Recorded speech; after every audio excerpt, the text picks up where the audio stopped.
Oh my goodness. All right, let's just get this party started. Welcome, everyone. My name is Christy Rutherford, and I want to talk about today the 12 stages of burnout. So here's the thing. A lot of times people say that they're burning out, but you don't really know what that means. And yeah, you're burning out, but a lot of y'all are just tired. I didn't hook my microphone up, y'all. I'm always doing something. So just rock with me here. We're going to go delete the first part of this. All right. Oh, Lord, stuck on my hair. Okay, let's talk about it. Today, welcome. Are you burning out? Or are you just tired? And here's the thing about burnout. What I didn't know at the time that I was burning out. And burnout wasn't as, I guess it was pervasive. I don't know if everybody claimed it, but being in the military and being a military officer and a high achiever, we don't necessarily claim weakness. And so to think that burnout was a weakness and not address it cost me dearly. So today I want to talk about the 12 stages of burnout and how to recover. And here's the thing about burnout. Apparently there are 12 stages. And when you're saying that you're burning out, you're comparing your burnout to somebody else, but they may be in stage 6 and you're in stage 11. When y'all are complaining over bottomless mimosas, which is okay, and you're saying that you're burning out, well, burnout is like this loosely used term, and it's this broad term, but burnout can be 12 different stages. So if y'all have any questions, y'all can put them in the comments and let me know. So let's go ahead and get this party started. All right, here's the thing. Stage 1 and stage 2 of burnout is you're just ambitious. Now they call it compulsive ambition. These are just high achievers. Just being a high achiever puts you in a stage of burnout, but high achievers just like to win. I mean, who else are we going to compare? Who else are we going to compare ourselves to? People who don't have what we want, right?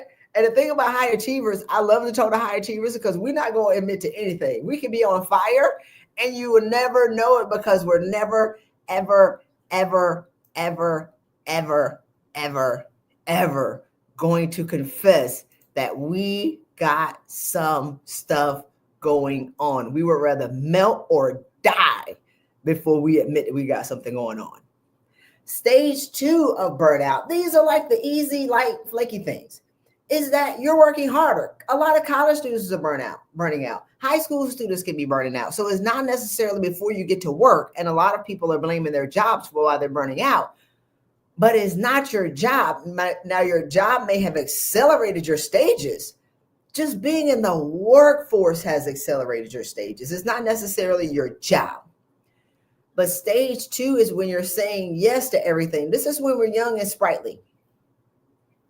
When we don't have anything else to do but work. This is when we want to make our mark in the world. So this really starts, if you want to count it being in the workforce, 25, 26. We work longer hours. Work starts to creep into our evenings and our weekends. And so what's interesting about the research that's been done on burnout, maybe one day when I have time, I want to do some deeper research when it comes to burnout because people keep relating this to your job. What I've learned in the nearly 200 leaders that I've worked with, we were burning out long before we got a job. We were burning out before we got to college. That's high achievers are just high achievers. And so if you follow me for a while, I like to talk to high achievers because there's something wrong with us. Put it in the chat if you can relate. I mean, we different. High achievers are different. We going for it. And we don't really care what's going on in our lives because we have goals that we want to achieve. We have things that we want to do. We have the world that we want to conquer.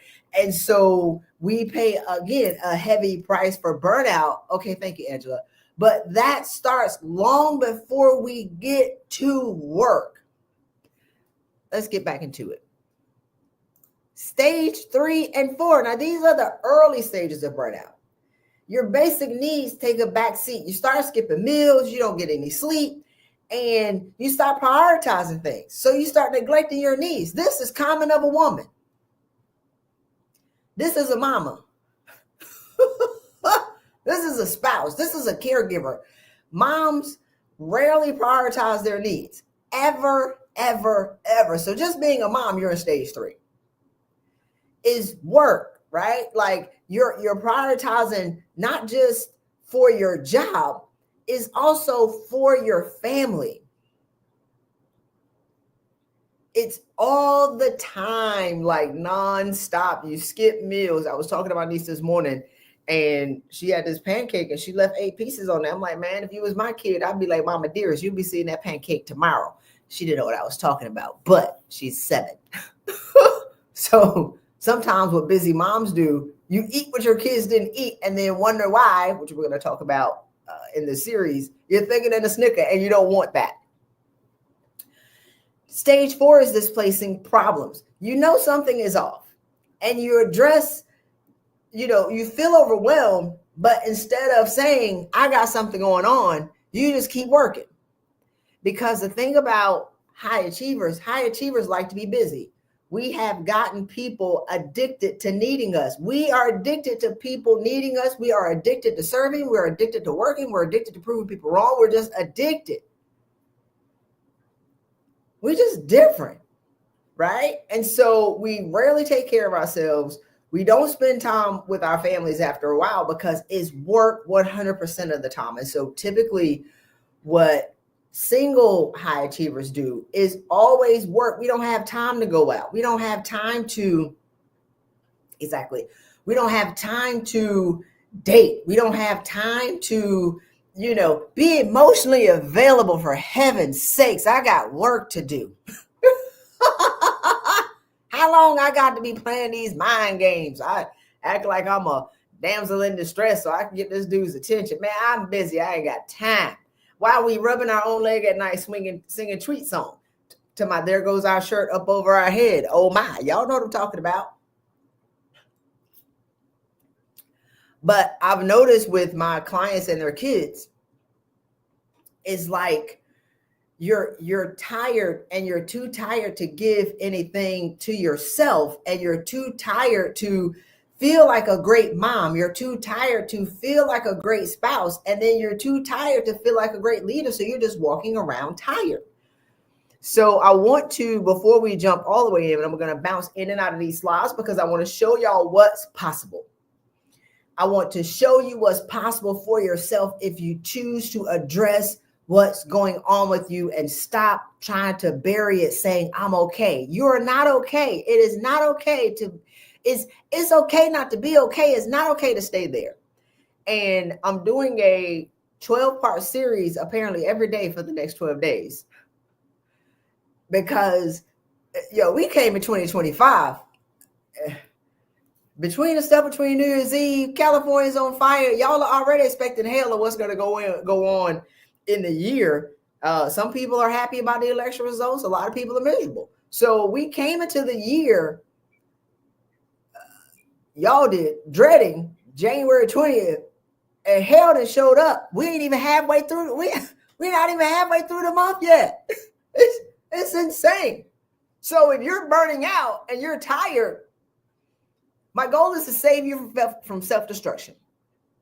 And I'll share a little later on in the series, but I collapsed mentally from stage 12 burnout in 2013. It took me 4 years. It really took me about 7 years, but I'll say 4 years to be mentally capable of doing anything. It took me 4 years to recover mentally and 7 years to recover financially. I lost everything.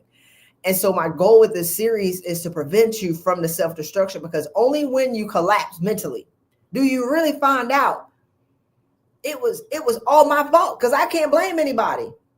When I lost my mind and then I lost all my money and I ended up in South Carolina in my brother's house, drinking liquor, eating cheese at Snack Mix, Nutty Bars, Bluebell Dutch chocolate ice cream, and Little Caesars pizza on the couch for the first 2 years.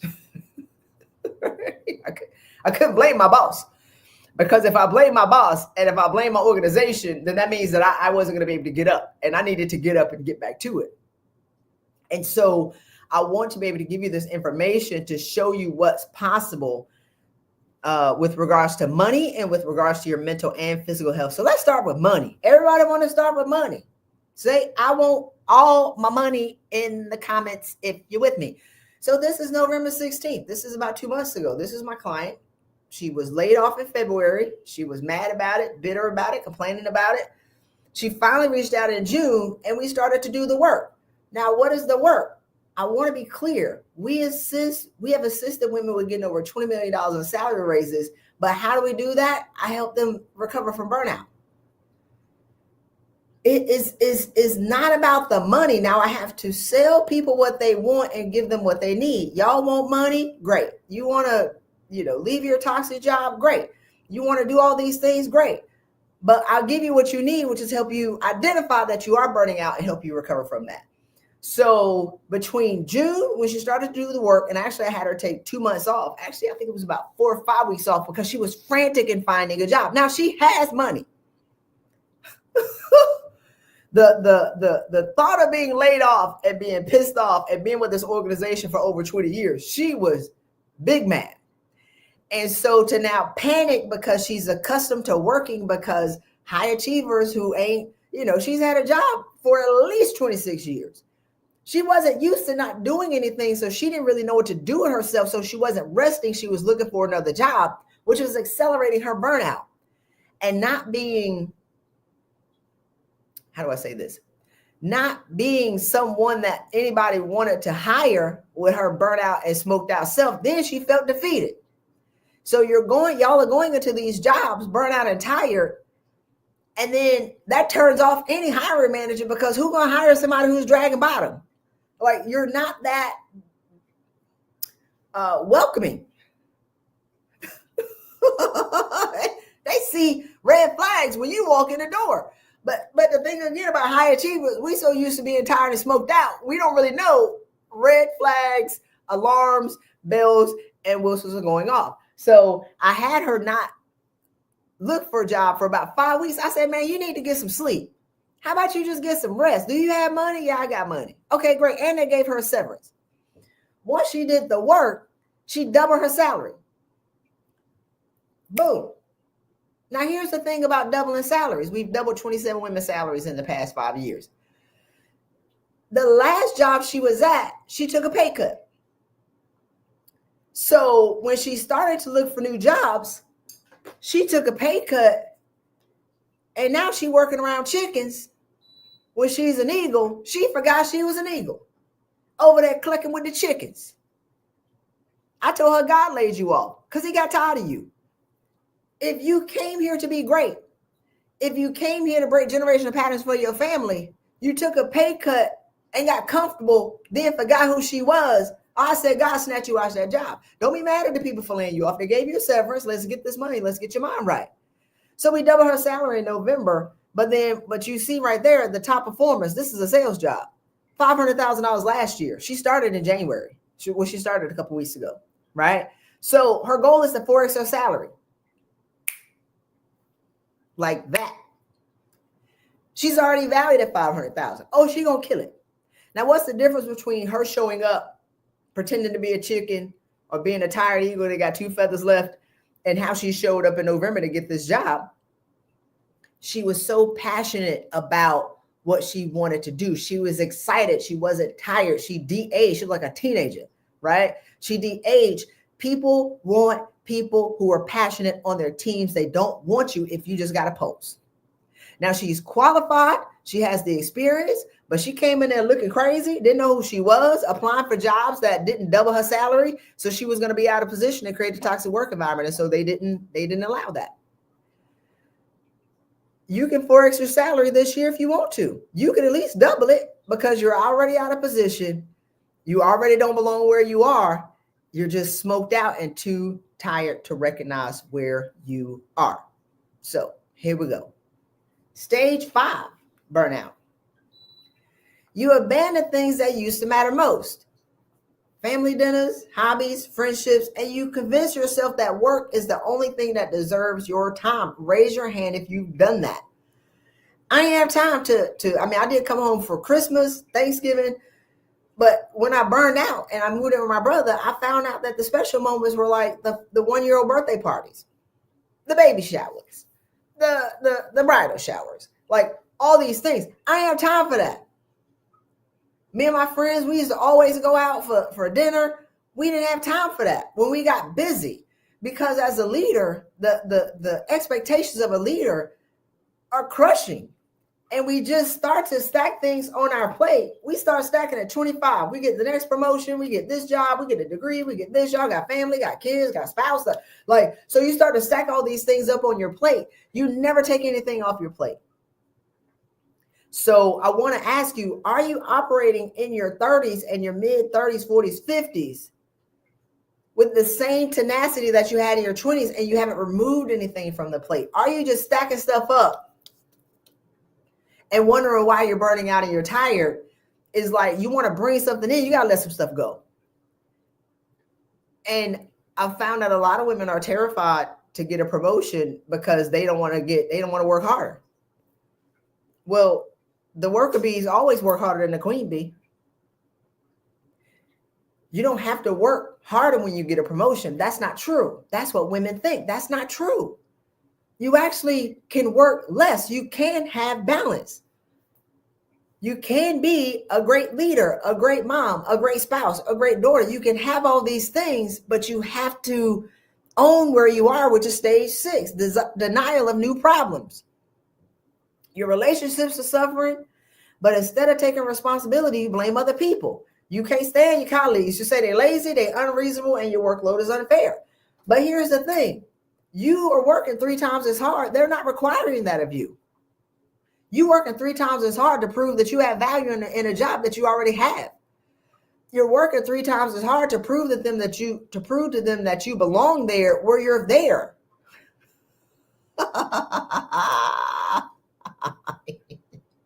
Right?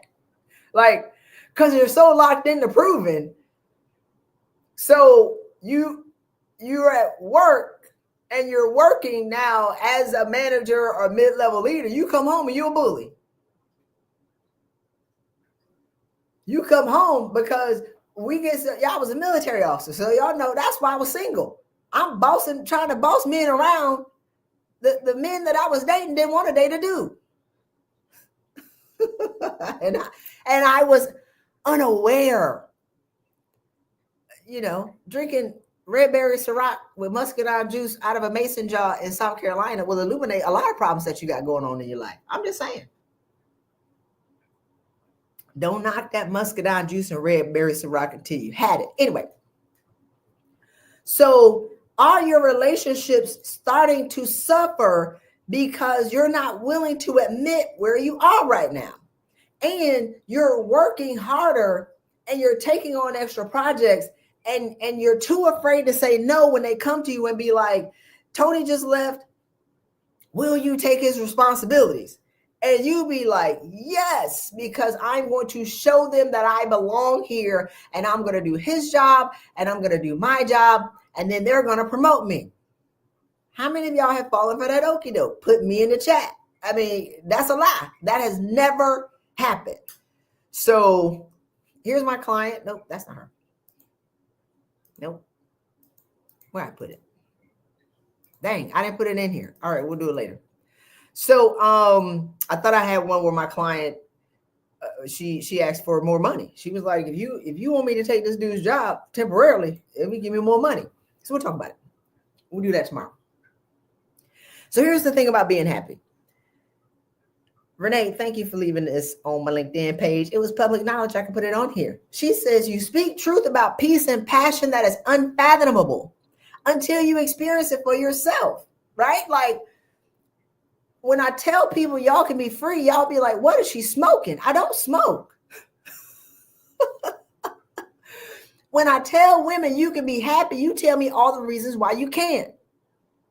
When I tell you that you can have freedom without quitting your job, you tell me all the reasons that you can't, because you can't imagine being happy and free. You can't imagine living peaceful. And here's the thing, y'all. I used to watch people read. I used to ride by Barnes and Nobles and see them lit up at night with all these people sitting there reading books and talking and chatting. I was like, who has time to sit in Barnes and Noble? I'm a hater. I'm a hater of the people who have peace. I couldn't stand people who are happy. Why is she always happy? What's wrong with this lady? She lied. Don't even get me started on people who do yoga. The yogis float on air. They drink their lemon water. They eat their seaweed chips. I used to walk past these yogis. I'm like, I can't stand these chicks. How do they have so much peace? So a woman who is filled with inner chaos, who's not willing to admit to it, is hating on people who has peace. Really is because I wanted it, but I didn't think it was possible for me because I couldn't stop the cycle that I was caught in of proving people wrong and working 3 times as hard as my colleagues and volunteering for all these projects and getting all these degrees. How am I a hater of what I secretly desire? How am I a hater of peace when peace and love and joy were always available to me? I just stopped believing that it was possible, right? So now we're going to get into those are the early stage, the mid stage of burnout. Now we're going to get into the advanced stage of burnout. 7, 8, and 9.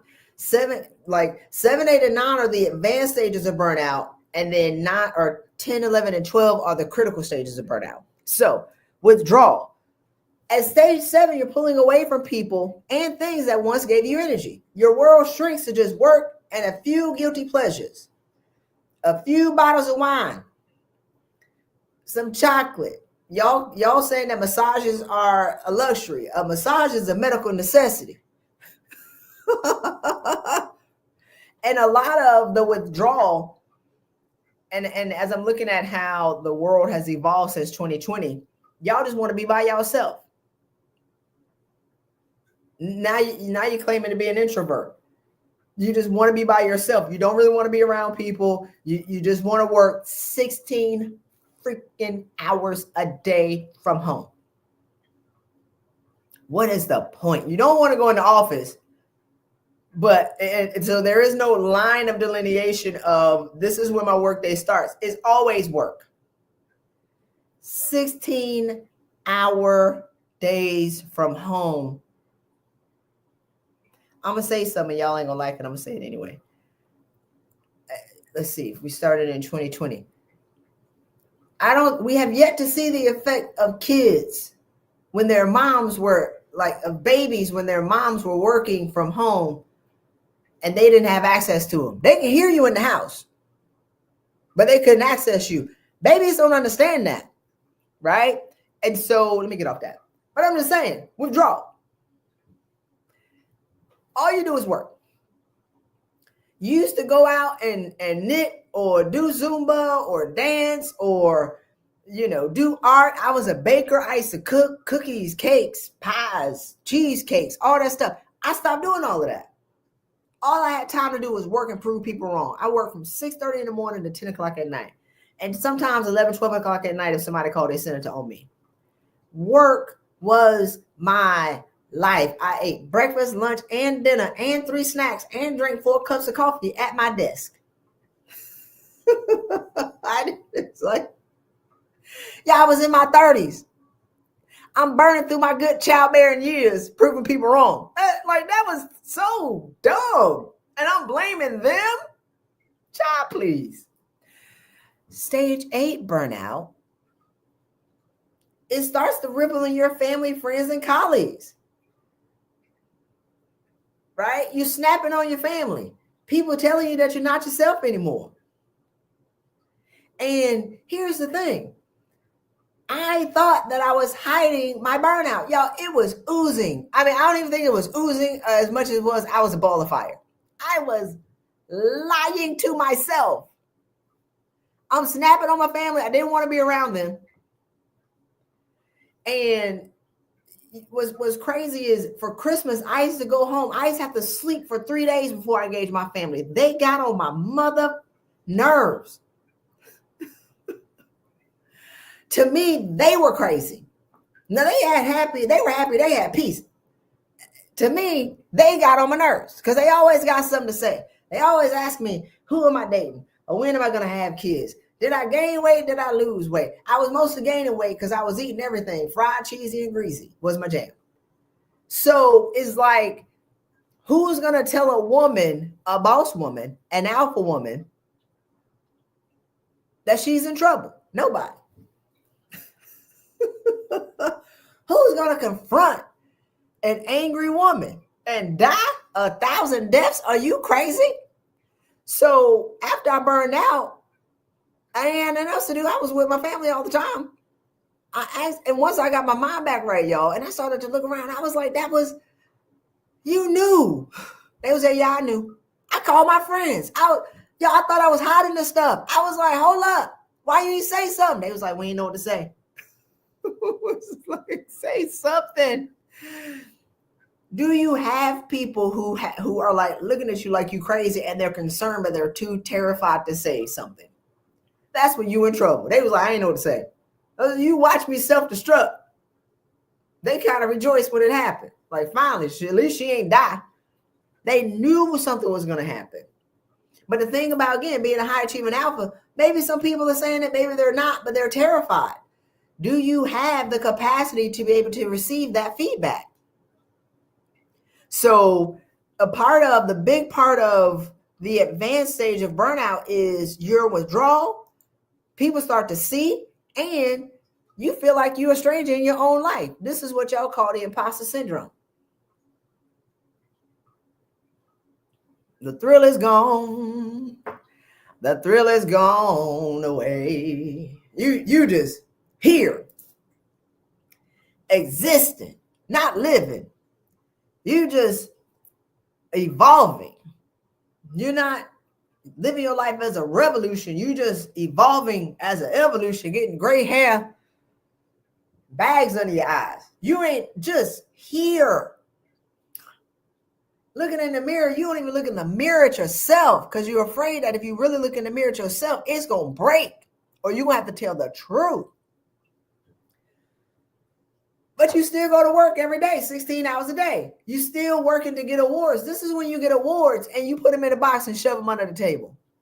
This is when you get awards and you put them in a box and you don't even take them out the box. This is when you get a degree and you don't even take it out the envelope. How many of y'all do that? Put me in the chat. All your stuff in boxes in the closet, under tables. So how can you know how great you are when you don't even take credit for it? But what's crazy, I did it, y'all. I want to be clear. That's how I can unpack this with y'all. Let's have the real talk, right? Let's have the real. Let's talk about the real. We work, strive, do it, go for it. We get the award, they'll be like, this ain't nothing. And we kind of want people to celebrate for us. They ain't celebrating, ain't nobody clapping. So now you've just won this award and you're in this cone of silence and you really need validation to make you feel good. And nobody does that. And that just adds to the pain, which goes into stage 10. Inner emptiness. You're hollow, unmotivated. You'll be like, man, why? Why bother? You develop unhealthy coping mechanisms, overeating, drinking, or scrolling endlessly on social media to numb the feelings you can't face. Compare your lives to their lives. Comparing your house to their house. Feeling like you ain't enough, don't have enough, you ain't nothing, you ain't ever gonna be nothing. I probably could say that better with my HBCU shirt on. But it's like, this is when you start drinking. This is when you start overeating. Or I would just say eating cheesy greasy. Y'all, across the street from my job, I had Chick-fil-A, #1 crispy chicken sandwich, breaded by the hands of Jesus. I had Texas Roadhouse, the country fried steak with the white gravy and the yeast rolls. And what else? The stuffed sweet potato. I had cheddars with the spinach dip.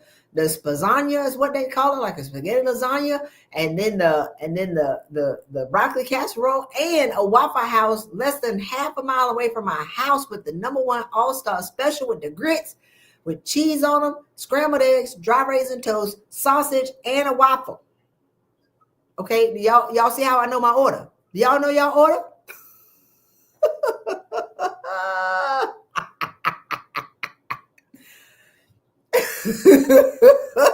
Hey,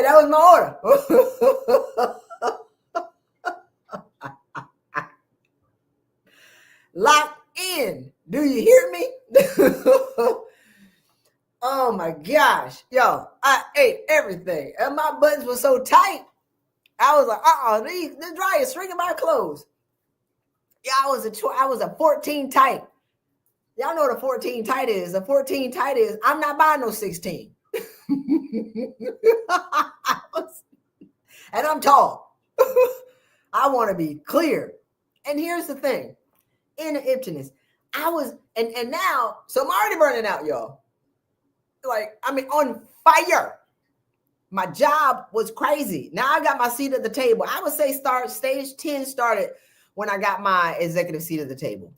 Stage 10 started for me when the seat that I fought and bled for, I finally got my seat at the table. Y'all, I'm sitting across the table from Chucky, Candyman, Freddy Krueger, Jason, all the serial killers.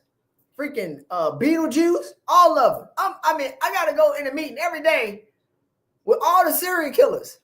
I felt like that was a nightmare. And I'm number 4 out of an office of 300 people where 160 of them were under my leadership care. So my peers were 45-year-old white men. I was 36 at the time.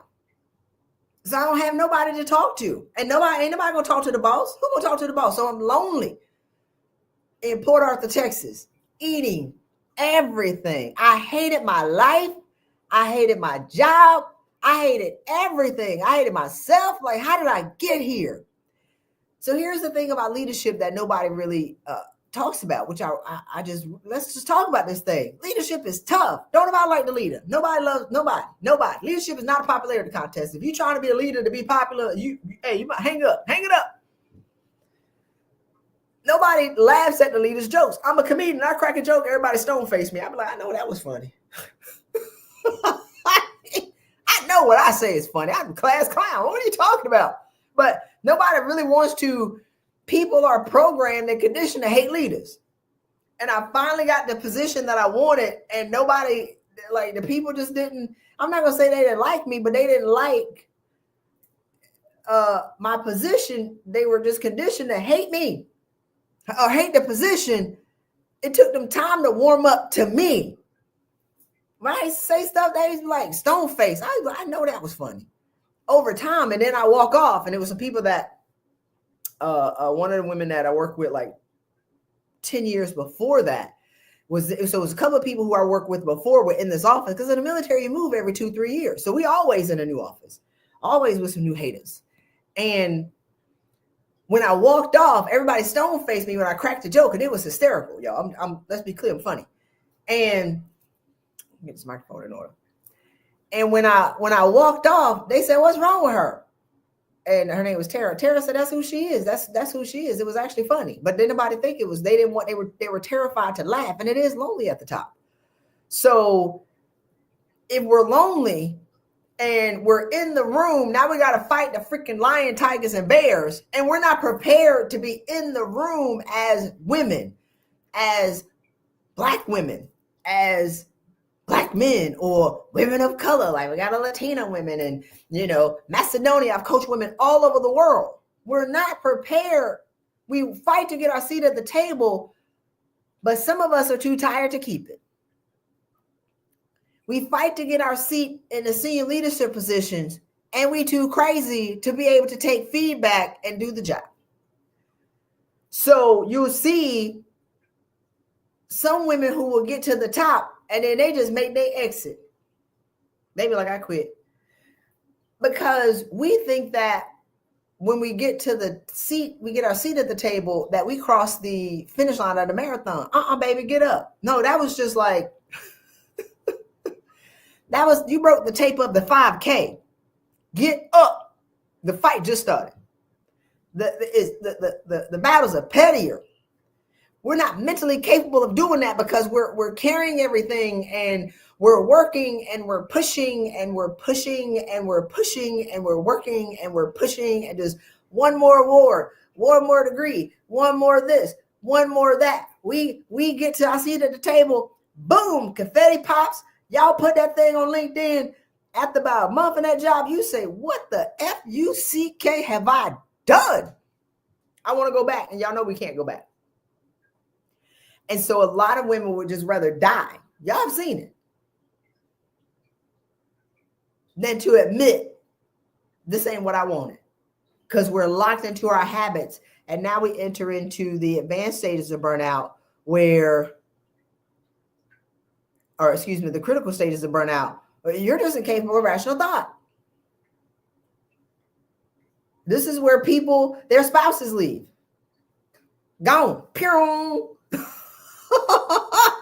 take the kids. You don't know the kids. They over there listening to Glorilla and Megan Thee Stallion saying the craziest stuff. But I said it. These girls make Luke sound like an elementary school teacher. I mean, my God. Because they don't see you at work. These are their mentors.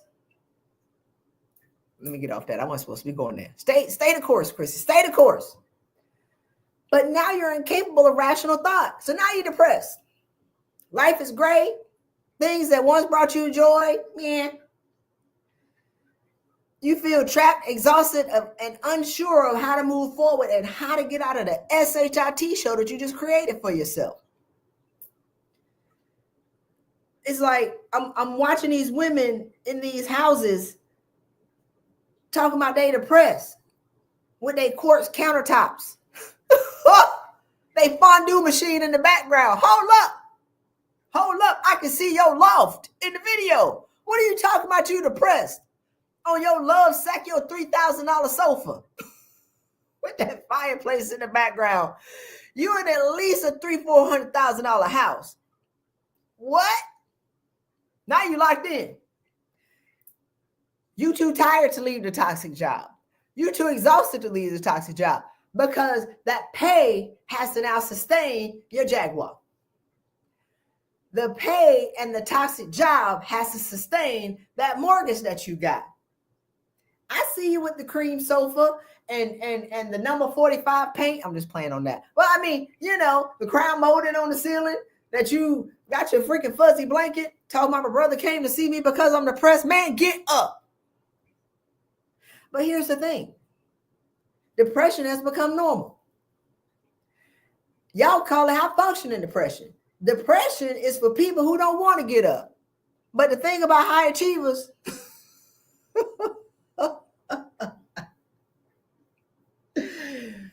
high achievers call it high functioning depression because what we're not going to do is stop.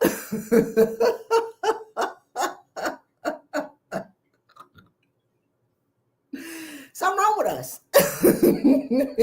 Oh, I'm sad. Here's this report that I owed. Oh, you want me to miss a deadline because I'm depressed? Child, please, man, give me some medication so I can speed up. I'm heavy as I don't know what. I don't know how to get out of the bed in the morning, but let me drink 3 cups of coffee before 10 o'clock. I was in that meeting like this. Is the whole world shaking or is it just me? I used to drink 3 cups of coffee to go into that leadership meeting.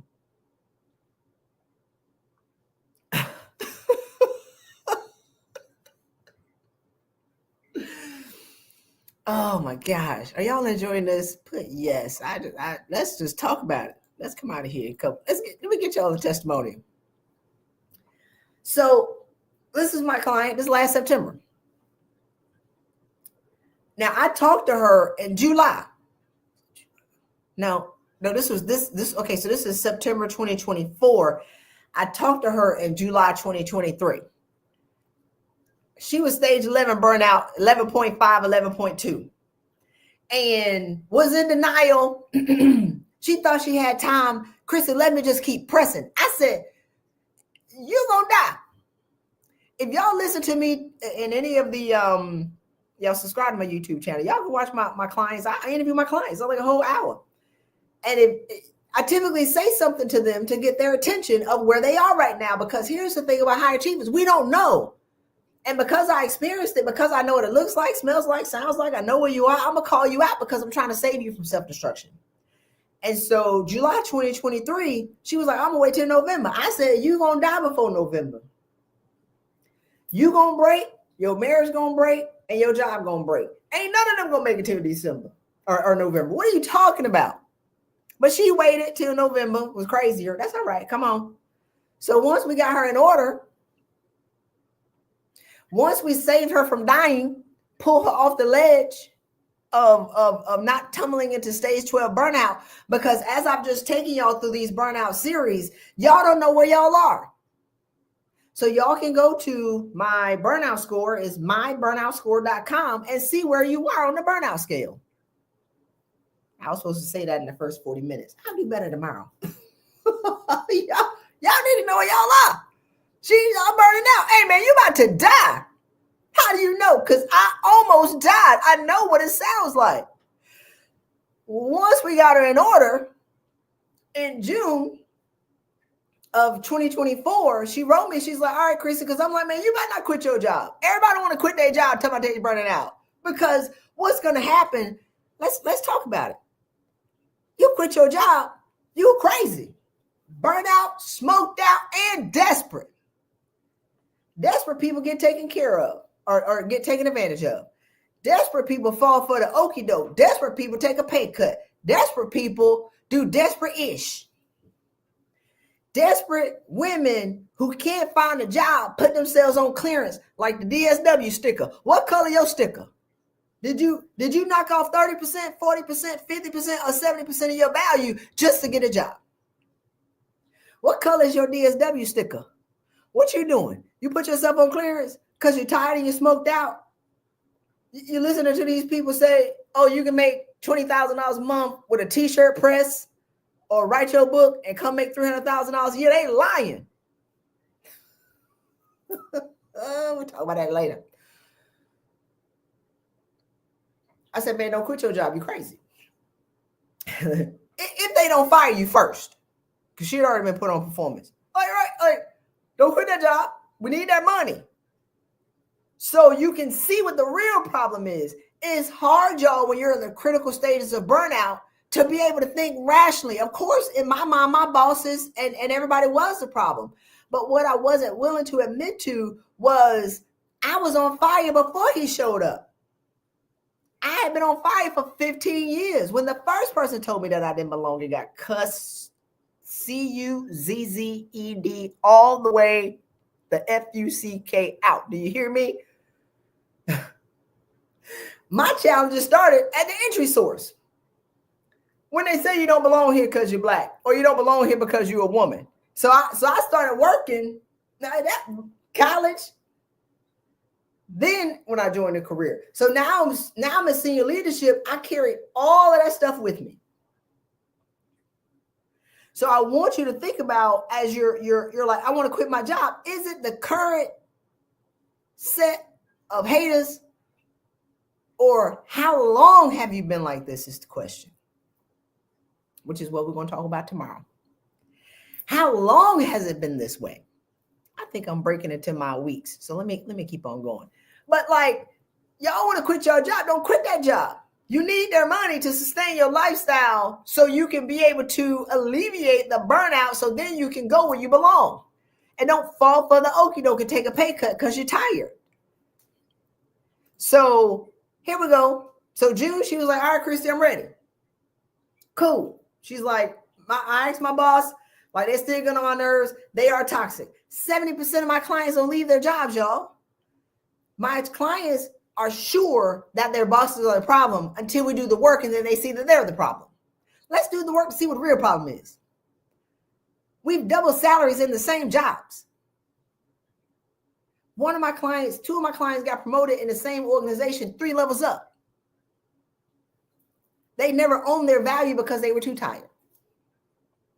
So she got a new job, lost 10 pounds. Here's the big thing right here. Number 3, I'm connecting and enjoying time with my kids. She wasn't enjoying that time. She wasn't being the mom that she knew she could be because she was too tired. The new job is hybrid and less demanding. So she'll be able to prioritize her family and her purpose, work, while she gets more money, lead teams and projects. So she got a $17,000 raise. So if you know me, as we over here doing $2, $3, $4, $500,000 raises. I don't really clap for 17,000, but I clap for her because she was gonna die.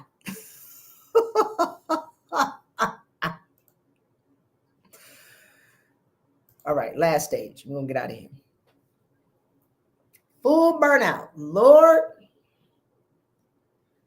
take me home to the place I belong. This is hey, man. How many of y'all have chronic illnesses? How many of y'all got some stuff that's going on? High blood pressure, diabetes. You 35 with diabetes. How? Arthritis, lupus, fibromyalgia, stress-related medical conditions. Stress, the leading cause, the 6 leading causes of death are stress-related medical conditions. I had arthritis, migraines. I felt like a truck was blowing in my ear when I woke up in the morning. Stomach issues. I was in the emergency room every 2 weeks with flu-like symptoms. My arthritis came back, was inflamed. I mean, my God, I had 27 medical conditions when I left the military. But that was just a physical breakdown. Mentally, I was still there. Now I was crazy. So stage 12. So I think when I left the military, I was probably stage 11, 11.2. So I left physically like messed up. And I resigned with 3.5 years left to retire with a full pension. But if I didn't resign, y'all, I was going to die. I knew I was going to die. I knew it. Like I was going to die. I was so sick. I started to miss meetings. I had stuff on my calendar. I'm having panic attacks. I had anxiety. Like I'd be under my desk, huffing and puffing for like 5 minutes, like this. Right? I'm out of here. So what I've learned is depression is not letting go of a past that you can't change. Anxiety is fearing a future that hasn't happened yet. And you're locked into your present moment, thinking about shoulda, woulda, coulda, or I'm too afraid to, or I'm too tired to. So with 3.5 years left to retire with the full pension, ain't no way I was going to leave my check. My good, delicious government 6-figure check. Are you crazy that hit every 1st and 15th? I built my whole career on that, but I was going to die. So when I think about the 2 women the 2 educators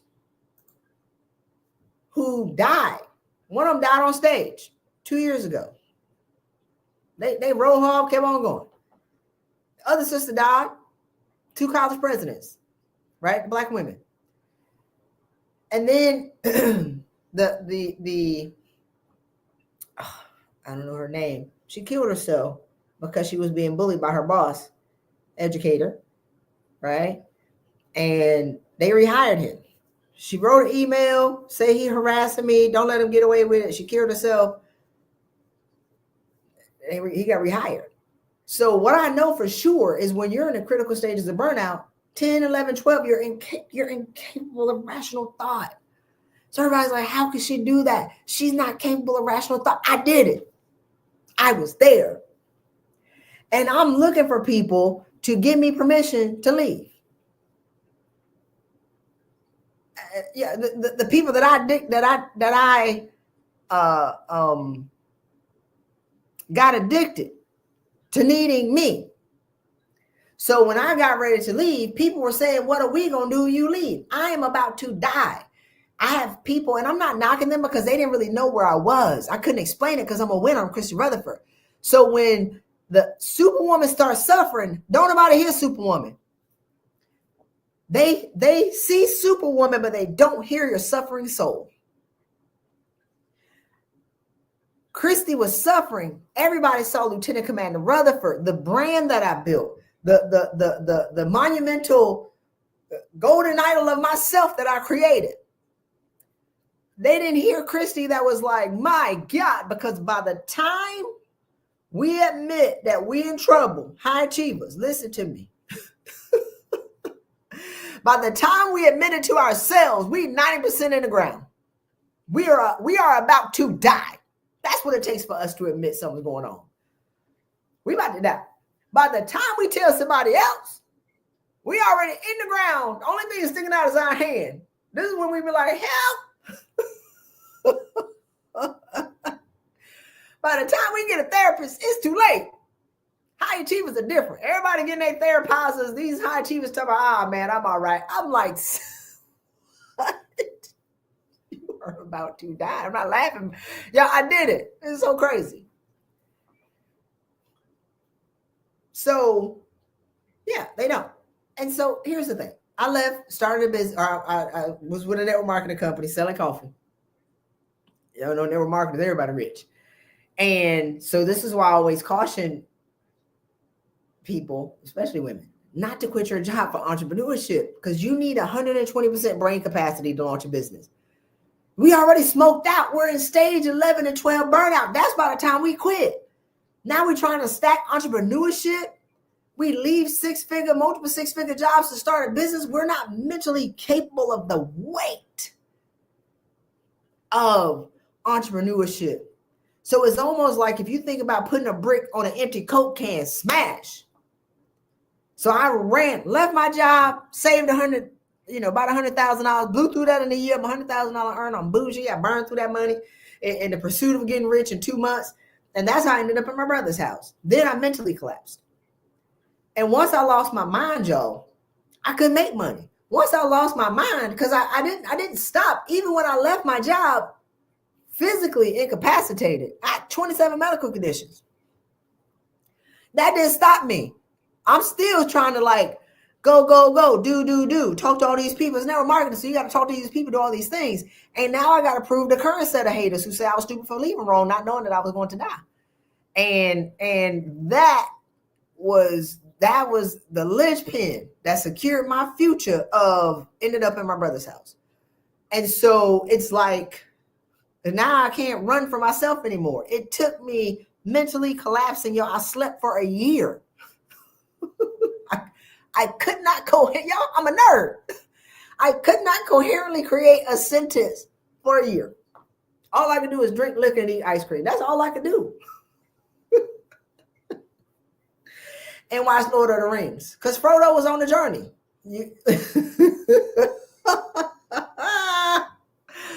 I used to think I was Frodo. Now I realize I was the Return of the King.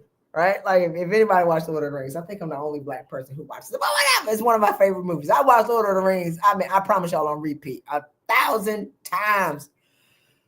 My brother come in the house, I'm on his couch wearing it out, watching Lord of the Rings. Because I was on a journey. I had to get back up. I said, this ain't my life. I can't. And I want to save y'all from that, right? Like the whole thing that I want to do, and I didn't tell this story because I wanted to win, because that's what I do. But now we've gotten to a point where this side of the story becomes relevant. So if you follow me for a while, you'll know that I never talked about the 4 years I was in my brother's house. Never. I talk around it. I never talk about it. I never really told people how I recovered from burnout because it was painful, but I just didn't want to. I want to talk about winning. But I'm watching people melt in front of me. And I am going to, say that that's a large part of the work that we've done behind the curtain with my clients. $20 million in salary raises. We doubled 27 women's salaries so far, triple 15, 9 women got 7-figure packages. We've gotten 30 women on 30% raises, saved 30 marriages, kept hundreds of kids out of therapy talking about their mama, right? But now, with the state of the world where we're going, and everybody's melting, and nobody's confessing, and y'all have normalized suffering. You've normalized burnout. You've normalized high function anxiety, high functioning depression. They're going through something. Let's remove the stigma around mental health. I don't see nobody talking about wholeness. No, keep the stigma around mental health so y'all can get better. What? I mean, you got people who are really sick, and you got some people who are like going towards that. Y'all ain't there yet. Nah, keep that stigma on you so you can get up. I wasn't supposed to be yelling. My God. No, let's not remove the stigma. Keep it on you. Keep pressing on your head so you can get up and do something about where you are. So let's get into it. I'm not supposed to be yelling, y'all. I'm going to do better tomorrow. So what I want to do over the next, now the 11 days, this is part 1 in a 12-part series. We're going to go through my new book, 90 Days to Burnout Recovery. Step-by-step game plan to shift from burnout to mental and physical wholeness. I want to talk about wholeness. I want to talk about how you get your mind right and what do you really need to do to recover from burnout. And so tomorrow we're going to talk about acknowledge that you got something going on. After that, take ownership of your circumstances. Mind your business. Evaluate your circles. We're going to talk about family and forgiveness. So there's a difference between burnout prevention and burnout recovery. Burnout recovery is you got to let some stuff go. Burnout recovery is, letting some stuff go, forgiving some people, drawing boundaries, learning how to say no, all these things. Forgiving your family. Did I say that 3 times? There's a difference between recovery and burnout, and we're going to be talking about that over the next 11 days. So join me here tomorrow at noon.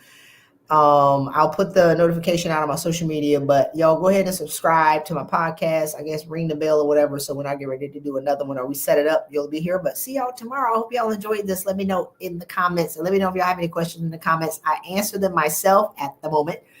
So let me know if y'all have any questions and if y'all enjoyed this. But my goal is to assist you with getting clear on where you are, creating a game plan to get you past that. And really, I want to save y'all from self-destruction because too many of us are learning the hard way that we had everything that we needed. We just didn't exercise the willpower.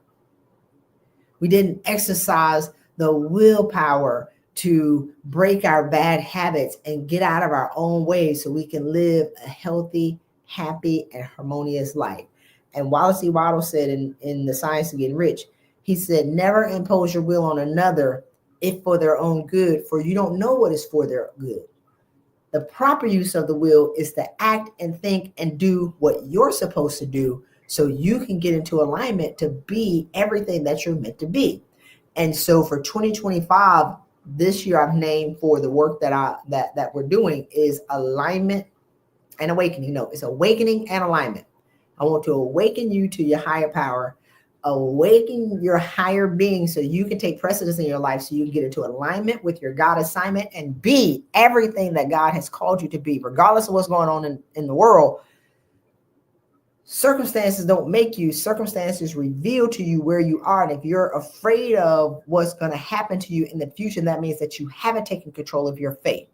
So I want to awaken you to where you are and assist you in getting into alignment with your assignment. And again, go to myburnoutscore.com, take the burnout score test, see where you are. It takes 2 minutes and you'll get a detailed report on how to recover.